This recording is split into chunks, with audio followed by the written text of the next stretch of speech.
તો નમસ્કાર વિદ્યાર્થી મિત્રો, આપણે આગલા વિડીયોમાં જોઈ લીધું દાખલા નંબર 2 સુધી. એમાં બાકીના બે દાખલા જે બાકી રહ્યા તમારે જાતે પ્રયત્ન કરવાનો છે. ના આવડે તો કોમેન્ટ કરજો, ફરી આપણે ચલાવી દઈશું. હવે આપણને અહીંયા દાખલા નંબર 3 માં અવિભાજ્ય અવયવની મદદથી ગુસા અને લસા શોધવાનો કરેલો છે. તો ચાલો આપણે શોધીશું. સૌપ્રથમ આપણે 12 ના અવયવ પાડીશું.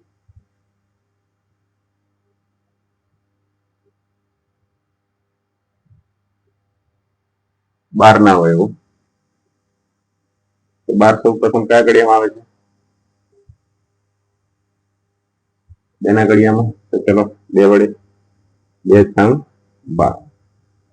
પછી 2 વડે તમે ભાગ કરો એટલે એના અડધા કરવાના. મેં તમને આગળ શીખવાડી છે. ફરી 2 વડે એના અડધા 3. હવે 3 ના અડધા નહીં થાય, એટલે કે 2 ના ઘડિયામાં 3 આવશે નહીં. હવે 3 કયા ઘડિયામાં આવશે? 3 ના ઘડિયામાં 3 × 3 થઈ ગયા આપણે 12 ના અવયવ. હવે 15 ના અવયવ જોઈએ. 15 કયા ઘડિયામાં આવશે? તો 2 ના ઘડિયામાં તો નહીં આવે, તો 3 ના ઘડિયામાં. 3 3 × 5 15, 5 × 5. ચલો એક આવી ગયો અહીંયા. 15 ના અવયવ પડી ગયા. ચલો પછી 21 ના. 21 કયા ઘડિયામાં આવશે? 2 ના ઘડિયામાં આવશે નહીં આવે. ચલો 3 ના ઘડિયામાં. 3 × 21 અને 7 × 7 એક આવી ગયો. ચલો અવયવ પડી ગયા. હવે સૌપ્રથમ આપણે શું શોધીશું? ગુસા અને લસા બંને શોધવાના છે. તો આપણે અવયવ લખી દઈએ. 12 ના અવયવ છે 2 ની 2 ઘાત ગુણ્યા 3. 15 ના અવયવ છે 3 ગુણ્યા 5 અને 21 ના અવયવ છે 3 ગુણ્યા 7. સૌપ્રથમ આપણે ગુસા શોધીએ. ગુસામાં આપણે શું જોવાનું છે? જે ત્રણેયમાં હોય નાની ઘાત પાડવું. તો અહીંયા જુઓ 3 3 અને 3 ત્રણેયમાં છે. તો ગુસા આપણો કેટલો આવ્યો? 3. હવે આપણે લસા જોઈએ.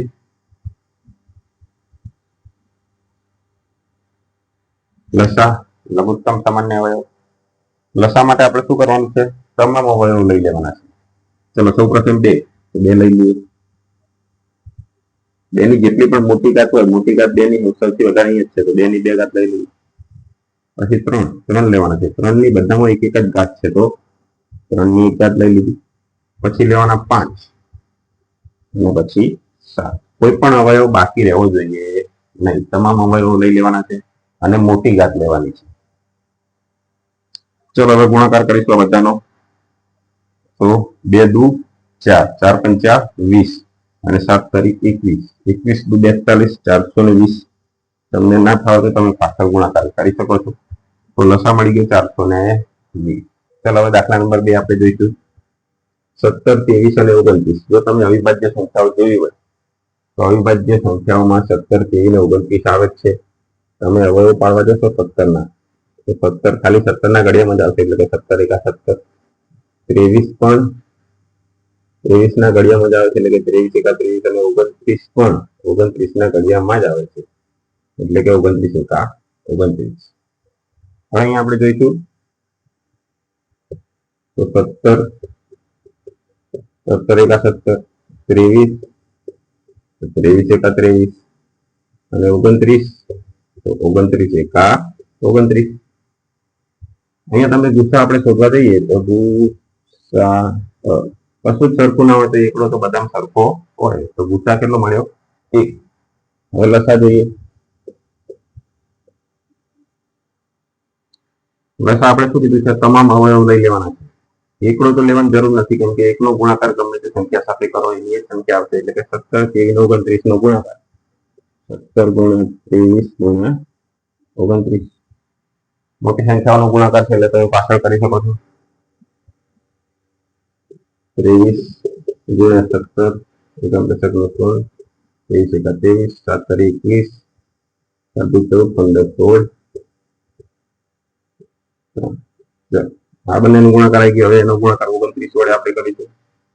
29 એકમ દશક નો 3, 2 × 2 9 દુ 18 માં આટલો વધી પડી 1, 3 દુ 6 ને 1 7, 9 × 9, 9 નો 81 નો એકડો વધી પડી 8, 9 તારીખ 27, 27 ને 8 35, 9 ના 9, 2 ને 3, 8 ને 5 13 તગડો, વધી પડી 1, 10 ને 11, 11,339. શું આવે આપણો લસા? 11,339. ખ્યાલ આવી ગયો? ગુણાકાર તમને આવડવો જોઈએ. ગુણાકાર જેટલો તમારો પાવરફુલ હશે, જેટલા તમારા ઘડિયા પાવરફુલ હશે, એટલો જવાબ તમને જલ્દી મળશે.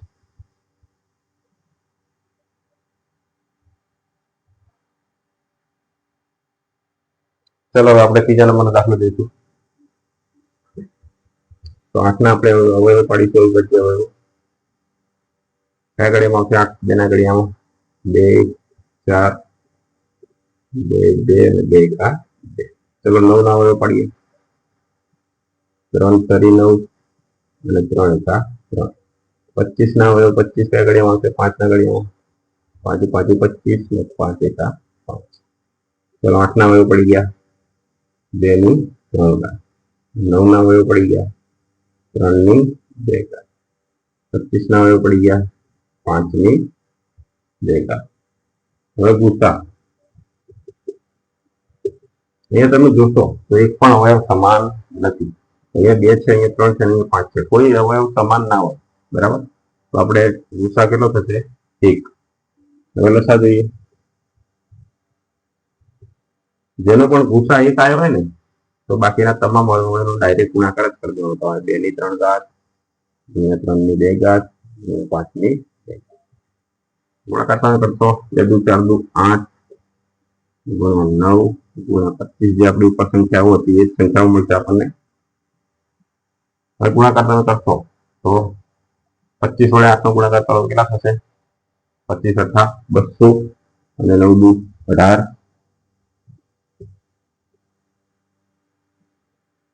આ થઈ ગયો આપણો લસા. ખ્યાલ આવી ગયો? ફરી એકવાર તમે સમજી લો. અહીંયા આપણે 12, 15, 21 એના અવિભાજ્ય અવયવ પાડ્યા. અવયવ પડી ગયા. પછી એનો ગુસા શોધી લીધો. જે સામાન્ય અવયવ છે એ લખી દીધો 3. પછી લસા માટે બાકીના તમામ અવયવોનો ગુણાકાર કરી દીધો. તો જવાબ આવે 420. પછી અહીંયા જો આપણે 17, 23 ને 29 બંને 3 એ 3 અવિભાજ્ય સંખ્યાઓ છે. એનો ગુસા 1 જ થશે અને એનો લસા શોધવા માટે 3 નો ગુણાકાર થશે. 11,339. એના પછી અહીંયા જો 8, 9 અને 25. 8, 9 અને 25 ના આપણે અવિભાજ્ય અવયવ પાડ્યા. બરાબર? એના અવિભાજ્ય અવયવ લખ્યા. ગુસા આપણે જોઈએ તો એના કોઈ પણ સામાન્ય અવયવ નથી. એનો ગુસા આવશે 1. લસા જોઈએ તો લસા 3 એ 3 સંખ્યાઓનો ગુણાકાર 25 ગુણ્યા 9 ગુણ્યા 8. 25 ગુણ્યા 8 તમે કરશો તો 25 અઠા 200. 200 ગુણ્યા 9 કરશો 9 દુ 18, 1800 જવાબ લસા થઈ ગયો. ચલો હવે આપણે જોઈશું દાખલા નંબર 4. જો ગુસા 306, 757 નો 9 અને લસા 306, 757 નો શોધો. હવે આપણે સૂત્ર જોઈ ગયા હતા ગુસા અને લસાને. તો કયું હતું એ સૂત્ર? ગુસા ગુણ્યા લસા બરાબર એ બે સંખ્યાઓનો ગુણાકાર, એટલે કે 306 ગુણ્યા 757. ખ્યાલ આવી ગયો? આ સૂત્ર આપણે આગળ જોઈ ગયા છીએ. ગુસા કેટલો આપેલો છે? 9. લસા આપણે શોધવાનો છે.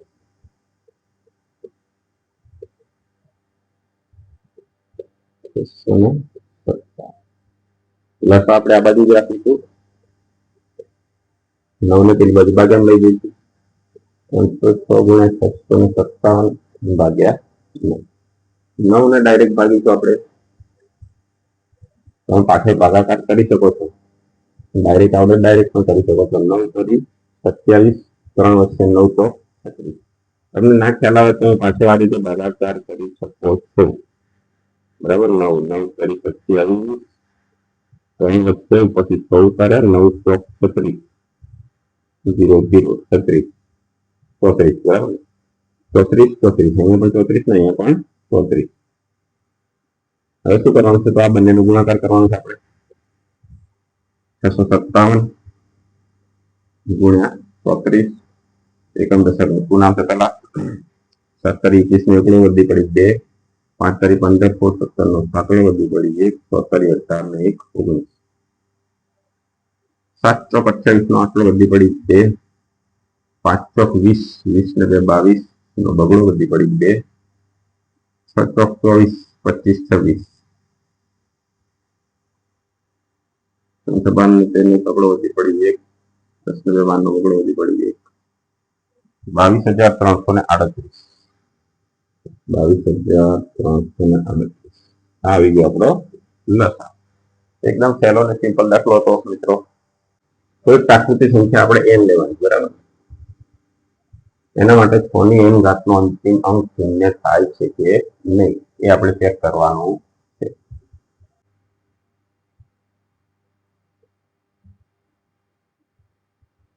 હવે કોઈ પણ સંખ્યા તમને આપેલી હોય એની અંદર શૂન્ય હોવા માટે કોઈ પણ સંખ્યામાં અંતિમ અંક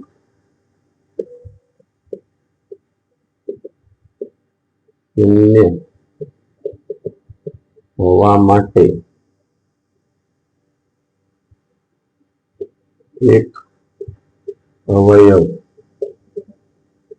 તરીકે 2 ને 5 હોવા જોઈએ.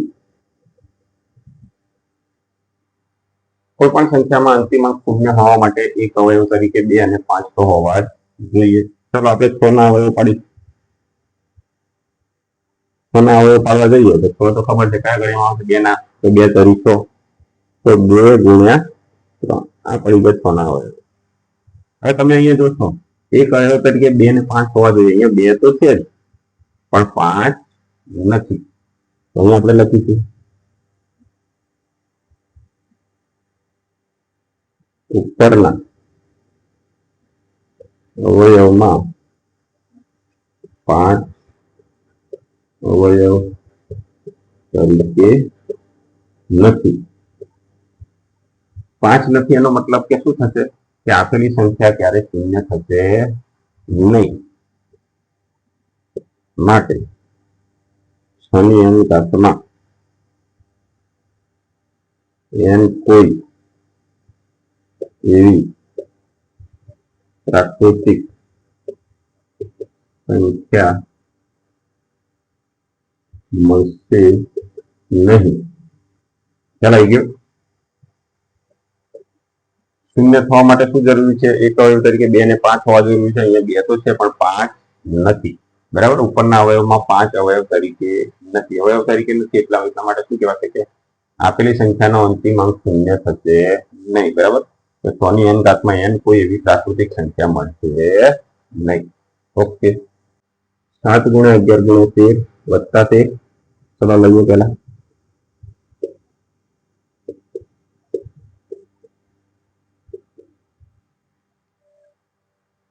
અહીંયા આપણે શું કરીએ? 13 ને કોમન કાઢીએ. 13 આમાં પણ છે અને આમાં પણ છે. 7 ગુણ્યા 11 વધ્યા 13 તો 12 આવી ગયા, વત્તા અહીંથી 13 બાર નીકળી ગયા એટલે 1 વધે. હવે આની જગ્યાએ આપણે કંઈક કોઈ લઈ લઈએ. 13 ગુણ્યા n લઈ લઈએ. આની જગ્યાએ આપણે n લઈ લઈએ. ગુણાકાર આનો જે સરવાળો ગુણાકાર જે આપતો હોય તો 13 ગુણ્યા n. ચાલો અહીંયા આપણે આમ લઈ લઈએ 7 ગુણ્યા 6 ગુણ્યા 5 ગુણ્યા 4 ગુણ્યા 3 ગુણ્યા 2 ગુણ્યા 1 વત્તા 5. આમાં પણ આપણે શું કરીશું? 5 ને કોમન લઈ લઈએ. અંદર શું વધી? 7 ગુણ્યા 6 ગુણ્યા 4 ગુણ્યા 3 ગુણ્યા 2 ગુણ્યા 1 વત્તા કશું ના વધી 1 વધશે. આને આપણે એમ લઈ લઈએ 5 ગુણ્યા. હવે તમને એક રૂલ્સ ખબર છે કે અવિભાજ્ય સંખ્યા હોવા માટે ઓછામાં ઓછા કેટલા અવયવ હોવા જોઈએ? 2 અવયવ. કેટલા હોવા જોઈએ? 2 અવયવ હોય તો એવી સંખ્યાને આપણે શું કહીશું? અવિભાજ્ય. જો 2 કરતા અવયવો વધી જાય, તો એવી સંખ્યા કેવી કહેવાશે? વિભાજ્ય. અહીંયા તમે જોશો 13 ગુણ્યા n. હવે પોતે સંખ્યા પોતાનો અવયવ છે અને એક બરાબર. આ 2 તો અવયવ છે અને ઉપરથી આપણને બીજા 2 અવયવો મળે છે, બરાબર. અહીંયા આપણે ગુણ્યા 1 લખીએ તો ચાલે કે ના ચાલે? કેમ કે 1 તો દરેક સંખ્યાનો અવયવ તો છે જ અહીંયા પણ આપણે ગુણ્યા 1 લખીએ તો ચાલે, કેમ કે એક દરેક સંખ્યાનો અવયવ છે. અહીંયા તમે જોશો તો અવયવ કેટલા થઈ ગયા? 3 થઈ ગયા. અહીંયા પણ જોશો તમે અવયવો કેટલા થઈ ગયા? 3 થઈ ગયા. હવે જે પણ સંખ્યાને 2 કરતા વધારે અવયવો હોય તે તમામ સંખ્યાઓ કેવી હોય? વિભાજ્ય હોય. તો અહીંયા આપણે લખીશું ઉપરની સંખ્યામાં અવયવો 2 થી વધારે છે માટે આપેલી સંખ્યાઓ વિભાજ્ય છે. એકદમ સહેલો ને સરળ દાખલો છે. ના ખબર પડી તો એકવાર ફરી સમજી લઈએ. 7 ગુણ્યા 11 ગુણ્યા 13 વત્તા 13. હવે અહીંયા આ એક સંખ્યા છે અને આ એક સંખ્યા છે, તો આમાંથી આપણે 13 બાર કાઢી લઈએ ને આમાંથી પણ 13 બાર કાઢી લઈએ. તો આમાં શું હજી 7 ગુણ્યા 11 વધ્યા, વત્તા ના વત્તા. અહીંયા 13 બાર કાઢી લીધા તો અંદર શું વધ્યું? 1 વધે. બરાબર. તો આના 13 ના 13 રાખ્યા. આના બરાબર આપણે n લઈ લીધું. બરાબર. આના બરાબર આપણે શું લીધું? n લીધું છે. અહીંયા આપણે લખી દઈએ n બરાબર 7 ગુણ્યા 11 ગુણ્યા વત્તા 1. તમે ડાયરેક્ટ ગુણાકાર કરી સરવાળો કરીને સંખ્યા લખો તો પણ ચાલશે. આપણે કઈ જરૂર નથી એની. અહીંયા પણ આપણે m લીધા છે, તો m કોના બરાબર લીધા છે? 7 ગુણ્યા 6 ગુણ્યા 4 ગુણ્યા 3 ગુણ્યા 2 ગુણ્યા 1 વત્તા 1. આની જગ્યાએ આપણે શું લઈ લીધું છે? n. અહીંયા પણ જો 3 અવયવ થઈ ગયા, અહીંયા પણ 3 અવયવ થઈ ગયા. અવિભાજ્ય સંખ્યામાં કેટલા અવયવ હોય? માત્ર 2 જ અવયવ હોય. 2 કરતા અવયવોની સંખ્યા વધી જાય એટલે આપેલી સંખ્યા કેવી કહેવાશે? વિભાજ્ય કહેવાશે. કેવી કહેવાશે? વિભાજ્ય. એના પછી આપણે જોઈએ દાખલા નંબર 7, છેલ્લો છે. એક રમતનું મેદાન છે વર્તુળાકાર. બરાબર. આપણે વર્તુળાકાર મેદાન લઈ લઈએ.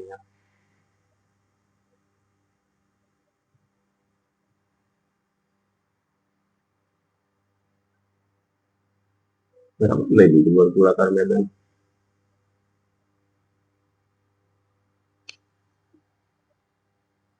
સોનિયાએ તેનું એક પરિભ્રમણ પૂર્ણ કરતા 18 મિનિટ લાગે છે. ચલો અહીંયાથી સોનિયા દોડવાનું શરૂ કરે છે. એને કેટલી મિનિટ લાગે છે? 18 મિનિટ.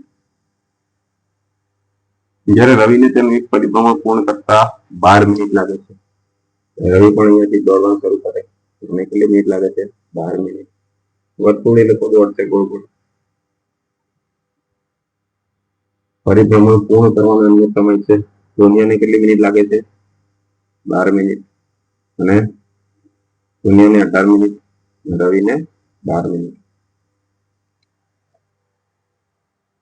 ધારો કે બંને એક જ સમયે એક જ બિંદુથી એક જ દિશામાં પરિભ્રમણ કરવાનું પ્રારંભ કરે છે, તો કેટલી મિનિટ બાદ બંને ફરી પ્રારંભ બિંદુ પર ભેગા થશે?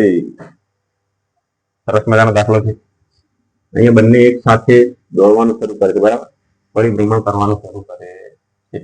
એક સાથે પરિભ્રમણ કરવાનું શરૂ કરશે એટલે સ્પીડ જો અહીંયા રવિની સ્પીડ વધારે છે એટલે કે એ એનું પરિભ્રમણ જલ્દી પૂરું કરી દેશે.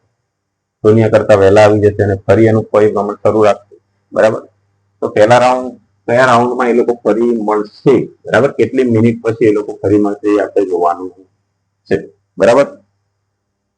એ જ પ્રશ્ન પૂછ્યો છે આપણને. રવિ અને સોનિયા ફરી પ્રારંભ બિંદુ પર ક્યારે પાછા મળશે? એટલે અહીંયા ફરી પાછા ભેગા ક્યારે થશે એ આપણને પૂછ્યું છે. તો ચાલો જોઈએ.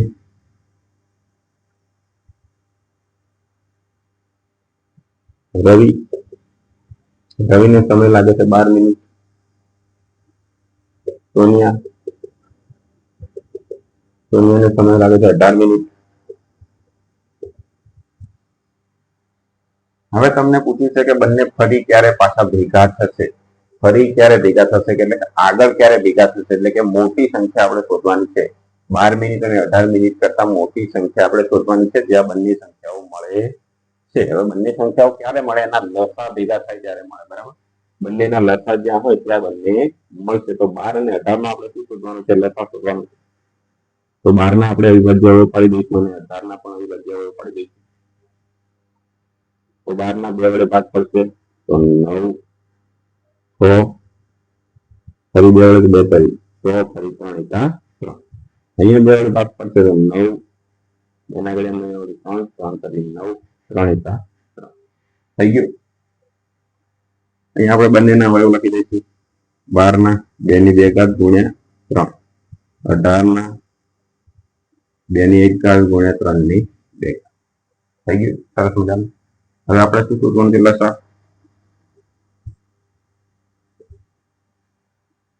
તો 12 નો 18 નો લસા શું કરવાનું છે? બધા તમામ અવયવ લઈ લેવાના છે. અવયવ તો 2 ને 3 2 ને 3 જ છે, તો 2 ગુણ્યા 3 અવયવ લેવાના છે. અને ઘાત કેવી લેવાની? હંમેશા મોટી ઘાત. 2 ની મોટી ઘાત અહીંયા છે તો 2, 3 ની મોટી ઘાત અહીં છે તો 2, 2 ગુના 4, 3 તરી 9 અને 936 મિનિટ. તો બંને પ્રારંભ બિંદુએ ક્યારે ભેગા થશે? 36 મિનિટે. લખી દેવાનું તમારી રીતે એ બંને 36 મિનિટે ફરી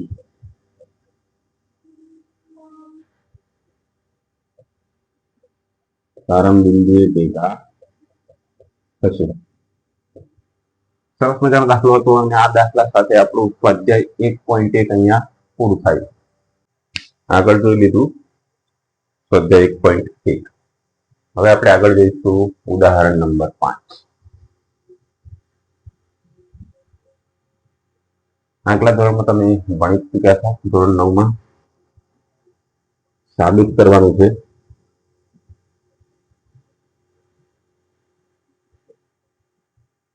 રૂપથી અસમમેય. હવે રૂપથી અસમમેય સાબિત કરતા પહેલા આપણે એવું ધારી લઈએ કે ધારો કે ઉલટું ધારી લઈએ આપણે રૂપથી સમમેય છે. ધારી લીધું આપણે ઉલટું ધારી. આપણે સાબિત શું કરવાનું છે? રૂપથી અસમમેય છે. એના બદલે આપણે ઉલટું ધારી લીધું રૂપથી સમમેય છે. તો જોઈએ આપણે પાઠની શરૂઆતમાં જ આપણે જોઈ લીધું છે કે કોઈ પણ સંખ્યા સમમેય હોય તો એને p ભાગ્યા q સ્વરૂપમાં આપણે લખી શકીએ. તમે વિડીયો આગળ કરીને જોઈ લેજો. તો અહીં આપણે રૂપ c ને a ભાગ્યા b સ્વરૂપે લખી શકીએ, કેમ કે કોઈ પણ સમમેય સંખ્યાને આપણે p ભાગ્યા q સ્વરૂપમાં દર્શાવી શકીએ છીએ, જ્યાં b એ 0 ના હોઈ શકે. બરાબર. હવે a અને b માં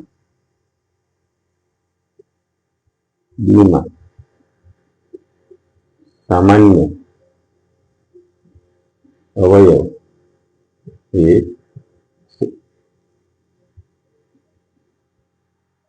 જ્યાં a અને b નો સામાન્ય અવયવ કેટલા છે? 1 છે. આ તમારે યાદ રાખવાનું છે. ચોપડીમાં ઘણી વખત સામાન્ય અવયવ 1 છે અને એની જગ્યાએ સહ અવિભાજ્ય એવું લખેલું આવે છે. બરાબર. સહ અવિભાજ્યનો મતલબ શું થાય? કે બંનેના સામાન્ય અવયવ એ છે. ચલો આગળ જોઈએ. આપણે b ને આપણે આ બદલાઈ જઈશું √3b બરાબર a. હવે આપણે શું કરીએ? તો બંને બાજુ વર્ગ કરીએ. વર્ગ કરીશું બંને બાજુ. √3b નો વર્ગ આ બાજુ a નો વર્ગ બરાબર √3 નો વર્ગ હંમેશા રૂટ અને વર્ગ જતો રહેશે તો 3 વધશે અને b નો વર્ગ બરાબર a નો વર્ગ. અહીંયા તમે જોઈ શકો છો a ના વર્ગના આ બે શું છે? અવયવો છે. એમાં એક b સ્ક્વેર એનો અવયવ છે અને એક 3 અવયવ છે. બરાબર. તો a ના વર્ગનો 3 અવયવ એનો મતલબ શું થયો? કે a સ્ક્વેર એ 3 વડે વિભાજ્ય છે. હવે a સ્ક્વેર 3 વડે વિભાજ્ય હોય તો a પણ 3 વડે વિભાજ્ય હોય. આગળનો આપણે પ્રમેય છે. a પણ 3 વડે વિભાજ્ય છે. બરાબર. હવે આપણે a 3 વડે વિભાજ્ય હોય તો એવી કોઈ સંખ્યા લઈએ c જેમાં a બરાબર 3c આપણે લખી શકીએ.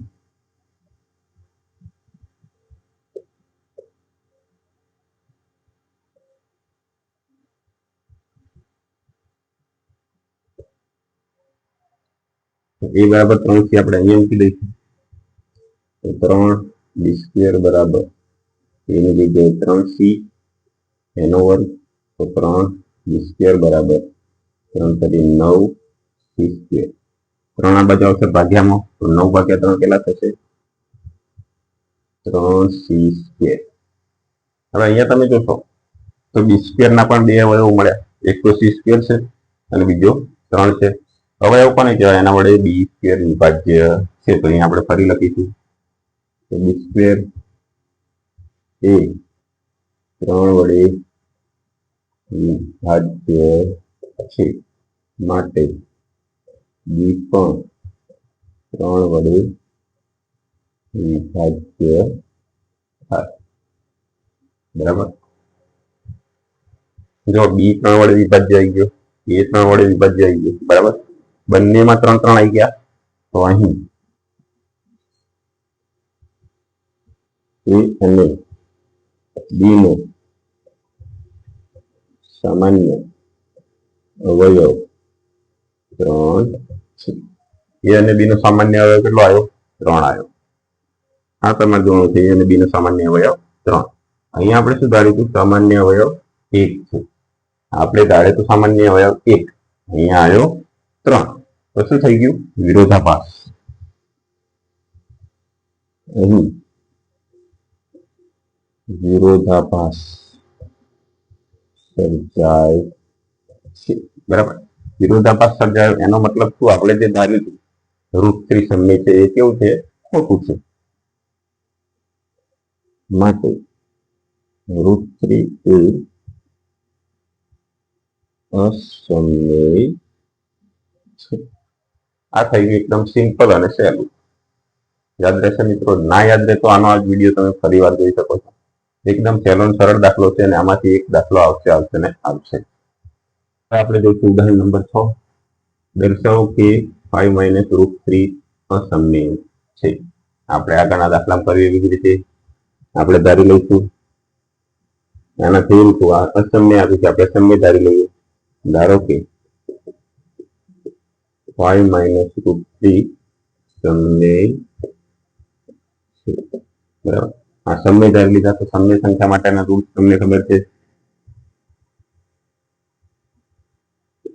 આપણે એવા એ અને બી પૂર્ણાંકો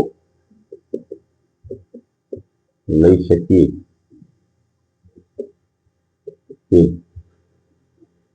જેથી 5 - √3 બરાબર a ભાગ્યા b થાય બરાબર એ અને બી શું છે આની અંદર પૂર્ણાંકો છે બરાબર પૂર્ણાંક સંખ્યાઓ તમે આગળ જોઈ લીધી છે યાદ ના આવે તો આગળ વિડીયો જોઈ લેજો 5 - √3 શું છે a ભાગ્યા b આ સંખ્યા આપણે કેવી ધારી છે સમય ધારી છે હવે આપણે આગળ જોઈશું 5 - √3 -√3 ને આપણે તેલ બદલાઈ જઈએ અને a અને b ને આપણે બદલાઈએ તો 5 - a ભાગ્યા b બરાબર √3 બરાબર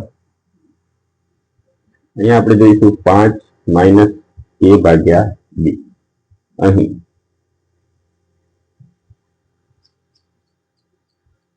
5 - a ભાગ્યા b માં a અને b પૂર્ણાંક સંખ્યા છે બરાબર પૂર્ણાંક છે a અને b પૂર્ણાંક હોય તો આ સંખ્યા કેવી થઈ જશે સમય થઈ જશે માટે 5/a/b એ સમય છે જો આ સમય થઈ જાય તો આ પણ સમય થવું જોઈએ માટે √3 પણ સમય થશે હવે √3 પણ સમય થશે એવું સાબિત થયું અહીંયા તો પણ આપણે આગલા દાખલામાં સાબિત કરી ચૂક્યા છીએ કે √3 કેવા છે અસમય છે તો અહીંયા આપણે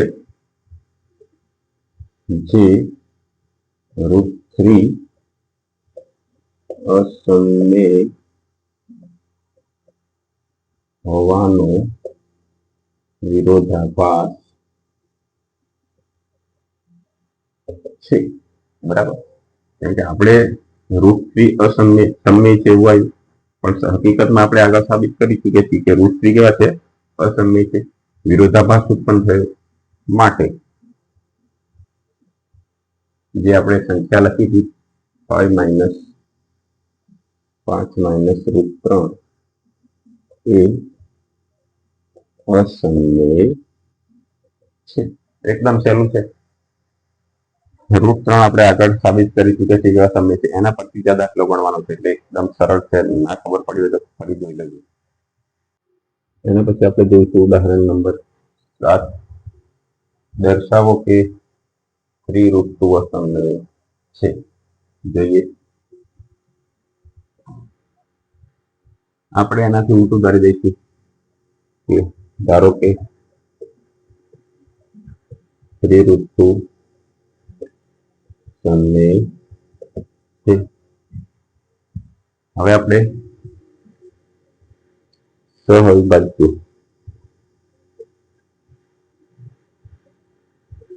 એવા પૂર્ણાંક a અને b એવા લઈએ કે જેથી 3√2 બરાબર a ભાગ્યા b થાય. બરાબર. 3√2 બરાબર શું લખ્યું? a ભાગ્યા b. હવે આપણને ખબર છે અહીંથી 3 ને આપણે ત્યારબાદ લઈ જઈશું તો √2 બરાબર નીચે 3b. અહીંયા એક સંખ્યા મળી ગઈ અને આ બાજુ પણ એક સંખ્યા મળી ગઈ. હવે આપણે જોઈશું અહીં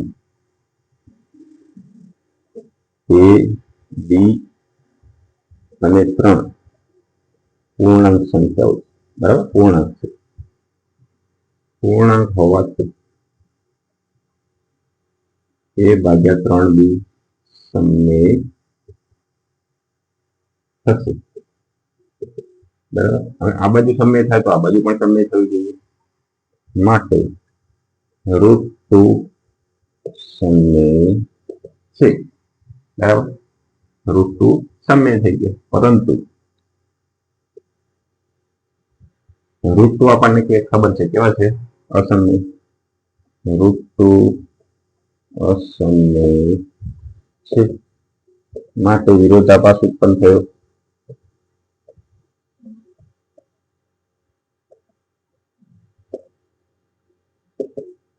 વિરોધાભાસ ઉત્પન્ન થયો એનો મતલબ કે આપણે જે ધાર્યું હતું 3√2 સમય છે એ કેવું છે?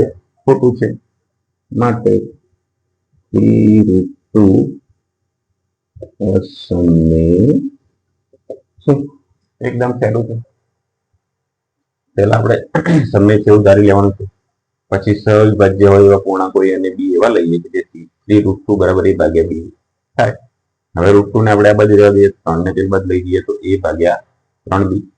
અહીં a b અને 3 પૂર્ણાંક સંખ્યાઓ છે. બરાબર. પૂર્ણાંક સંખ્યા હોય તો a ભાગ્યા 3b કેવા થશે? સમય થશે.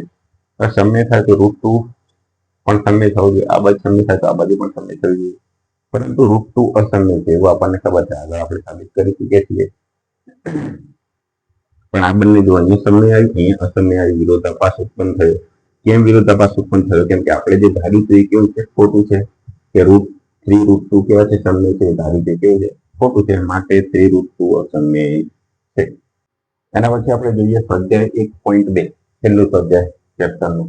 એનો દાખલા નંબર પહેલો છે સાબિત કરો કે √5 અસમય છે. આપણે જેવી રીતે √3 સાબિત કરી હતી એવી રીતે √5 સાબિત કરવાનું છે. તમે વિડીયો સ્ટોપ કરીને જાતે પ્રયત્ન કરી શકો છો. થોડી વાર વિડીયો સ્ટોપ કરીને જાતે પ્રયત્ન કરજો, પછી ચાલુ કરજો. બરાબર. સૌ પ્રથમ આપણે ધારીશું આનાથી ઉલટું આ અસમય આપી છે, આપણે સમય ધારી લઈએ. ધારો કે √5 સમય છે. ધારી લીધું. હવે આપણે સહઅવિભાજ્ય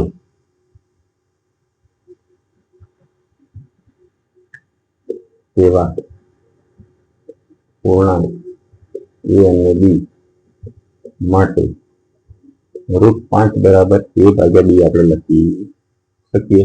બરાબર. સહઅવિભાજ્યનો મતલબ શું છે? કે એમનો બંનેનો જે સામાન્ય અવયવ હોય કેટલો હોવો જોઈએ? 1 હોવો જોઈએ. સહઅવિભાજ્યનો મતલબ કે બંનેનો સામાન્ય અવયવ કેટલો આવવો જોઈએ? 1 જ આવવો જોઈએ.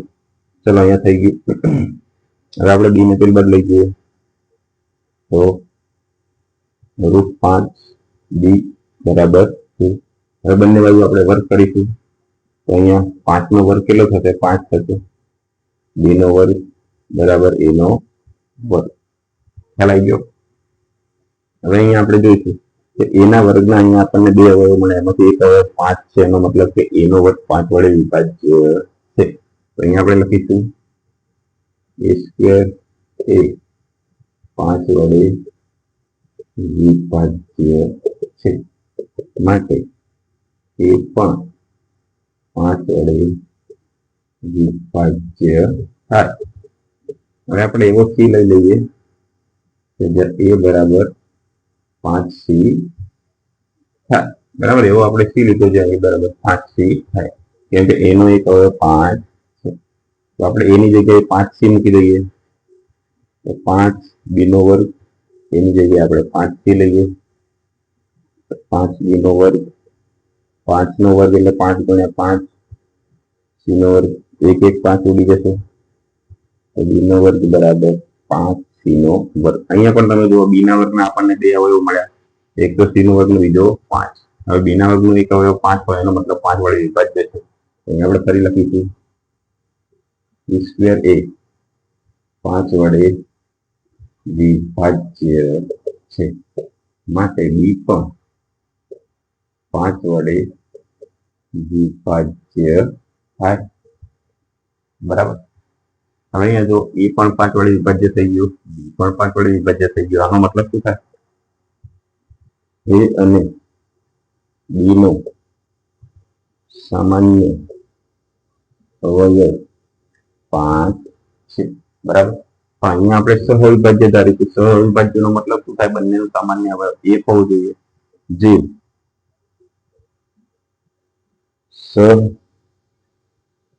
સહવિભાજ્ય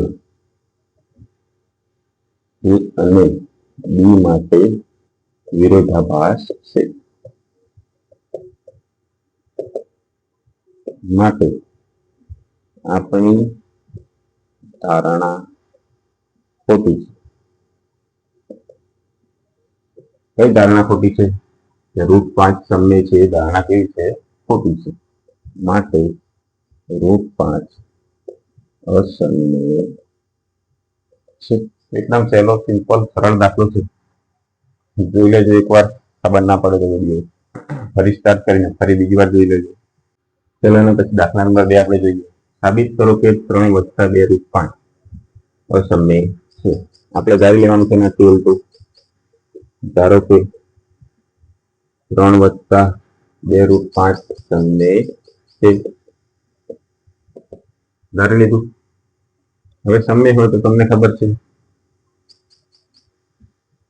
સહવિભાજ્ય પૂર્ણાંક એ અને બી એવા લઈએ કે જેથી 3 + 2 √5 બરાબર a ભાગ્યા બી થાય. જ્યાં બી 0 ના હોય, બી નોટ ઇક્વલ ટુ 0. હવે શું કરવાનું છે? આપણે √5 ને એક બાજુ રાખવાનું છે, બાકીની બધું તેલ બદલાઈ જવાનું. તો ચલો કરીએ. +3 ને પહેલા તેલ બદલી દઈએ. તો અહીંયા કેટલા વધ્યા? 2 √5 a ભાગ્યા બી ઓછા 3. હવે 2 ગુણ્યા છે, તેલ બદલાઈ ગયા તો ભાગ્યામાં આવશે. √5 બરાબર એ આનો આપણે લસા લઈ લઈએ તો બી ને કઈ બાજુ આવશે? a ઓછા 3b. નીચે કેટલા વધશે? બી વધશે. આ બાજુ અહીંયા ગુણ્યામાં તો તેલ બદલો તો ભાગ્યામાં તો 2. ખ્યાલ આવ્યો? અહીંયા બી હતા, આની નીચે બી લાવવા માટે ઉપર પણ બી વડે ગુણવા પડે, તો 3 ને બી વડે ગુણ્યા, આની નીચે પણ બી આવી ગયા. બંને નીચે બી આવી તો બી એક વખત લખ્યા. હવે 2 અહીંયા ગુણાકારમાં હતો, આ બાજુ આવશે તો ભાગાકાર. અહીંયા તમે જોશો a બી અને 2 અને 3 પૂર્ણાંક છે. કેવા છે? પૂર્ણાંક છે. માટે a - 3b ભાગ્યા 2b સમય થશે. હવે આ સમય થાય તો √5 પણ સમય થવા જોઈએ, માટે √5 સમય થાય. હવે √5 સમય થાય એવું કહી દીધું. આપણે આગલા દાખલામાં સાબિત કરી કે √5 અસમય છે, માટે √5 અસમય છે તે તથ્યનો વિરોધાભાસ ઉત્પન્ન થાય.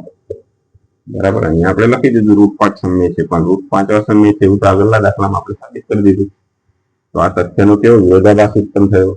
હવે વિરોધાભાસ કેમ ઉત્પન્ન થયો? કેમ કે આપણી ધારણા ખોટી છે, માટે આપણી ધારણા ખોટી છે. કઈ ધારણા હતી આપણે? 3 + 2 √5 સમય છે, તો સાચી ધારણા લખી દઈએ. માટે 3 + 2 √5 અસમય છે. એકદમ સહેલું સિમ્પલ છે. આપણે અસમય આપેલું, આપણે સમય ધારી અને દાખલો ગણવાનો છે. છેલ્લે આપણી ધારણા ખોટી પાડી દેવાની છે, એટલે સાબિત થઈ જશે કે 3 + 2 √5 અસમય છે. ખ્યાલ ના આવે તો ફરી વાર વિડીયો જોઈ લેવો. એના પછી સ્વાધ્યાય 1.2 ના દાખલા નંબર 3 ના આપણે 3 દાખલા આપેલા છે. સાબિત કરવાનું છે કે અસમય છે. સૌ પ્રથમ આપણે લઈએ પહેલો દાખલો.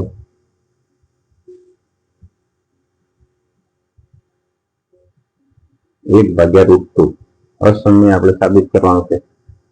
આપણે ધારી લઈએ કે સમય છે. ધારો કે 1 ભાગ્યા √2 સમય છે. બરાબર, તો આપણે સહવિભાજ્ય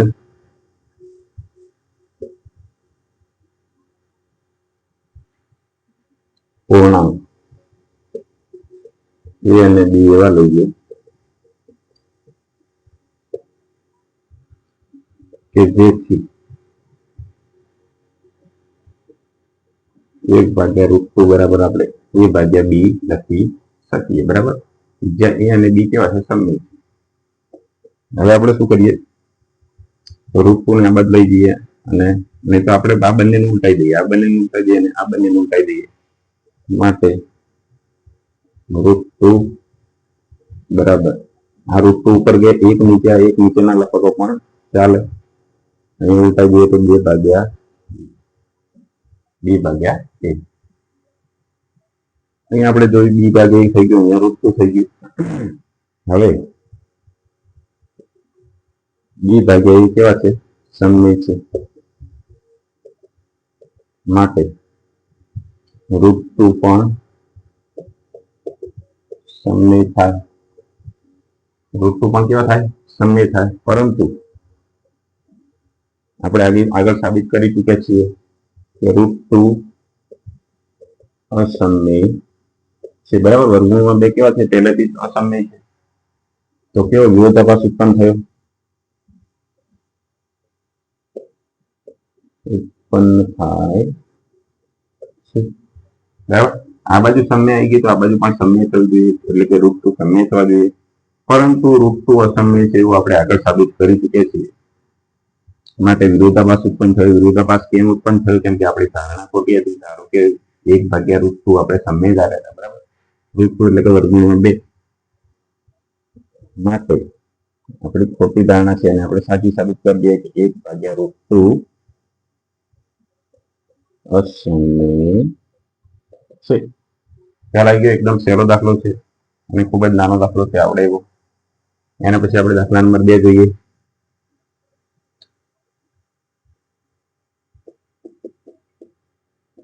સાત √5 અસમય છે. આવા નવા દાખલા આપણે આગળ ગણી ચૂક્યા છીએ, એટલે તમને આવડે એવા જ દાખલા છે. તમે જાતે પણ વિડીયો સ્ટોપ કરીને પ્રયત્ન કરી શકો છો. આપણે પહેલા ધારી લઈએ. પહેલા ધારો કે 7 √5 સમય છે. સમય છે એવું આપણે ધારી લીધું. હવે શું કરવાનું? કે સહવિભાજ્ય લેવાનો.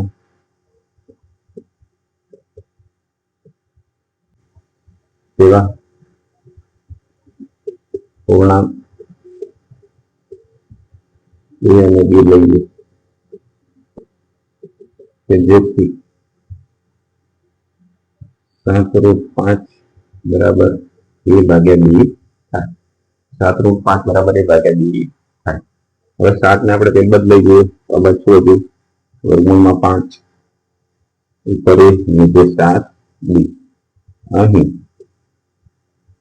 7 a અને b પૂર્ણાંક બરાબર પૂર્ણાંક હોય પૂર્ણાંક છે માટે a ભાગ્યા 7b કેવા થશે સમય થશે. આ સમય થાય તો √5 પણ સમય થાય માટે √5 સમય થાય પરંતુ √5 તો અસમય છે. આપણે પહેલા દાખલામાં સાબિત કરી ચૂક્યા છે કે √5 કેવા છે અસમય છે બરાબર. વિરોધાભાસ ઉત્પન્ન થયો અહીં સમય આવ્યો અહીં સમય આવ્યો તો વધુ ચાલશે તો વિરોધાભાસ ઉત્પન્ન થાય છે માટે વિરોધાભાસ ઉત્પન્ન થાય છે માટે આપણી ધારણા કેવી રીતે ખોટી છે કે 7√5 સમય છે માટે 7√5 અસમય છે. એકદમ નાના અને સરળ દાખલા છે મિત્રો. દાખલા પૂછાય છે એટલે અને એકદમ સહેલા છે. 1-2 દાખલા તમને આવડી જશે તો બાકીના તમામ દાખલા તમને આવડી જશે. આ 7 ની જગ્યાએ 8 આવે 9 આવે 10 આવે 12 આવે ગમે તે સંખ્યા આવે બરાબર તો પણ આનો આ જ રીત રહેશે. આનો આ જ દાખલો ગણાશે બરાબર. 100 + √2 આ અસમય છે એવું આપણે સાબિત કરવાનું છે. હવે આ અસમય છે એવું સાબિત કરવા માટે આપણે પહેલા ધારી લઈશું કે 100 + √2 ધારો કે 100 + √2 સમય છે. આવું આપણે ધારી લઈએ પહેલા તો આપણે સહઅવિભાજ્ય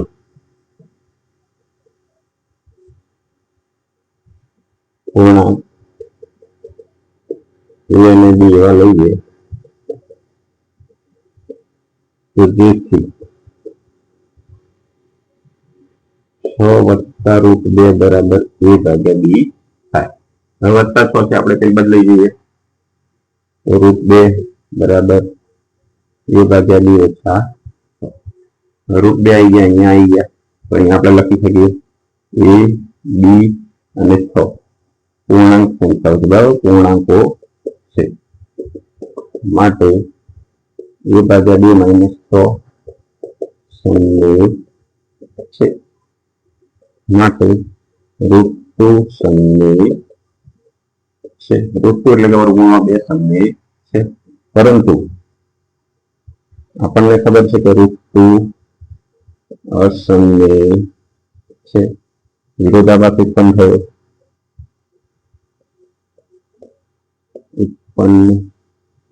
થાય છે. વિરોધાભાસ ઉત્પન્ન ક્યારે થાય જ્યારે આપણી ધારણા ખોટી હોય. આપણે જે ધાર્યું હોય એ ખોટું ધાર્યું હોય કે 6 + √2 સમય છે એ ખોટું ધાર્યું છે માટે 6 + √2 અસમય છે.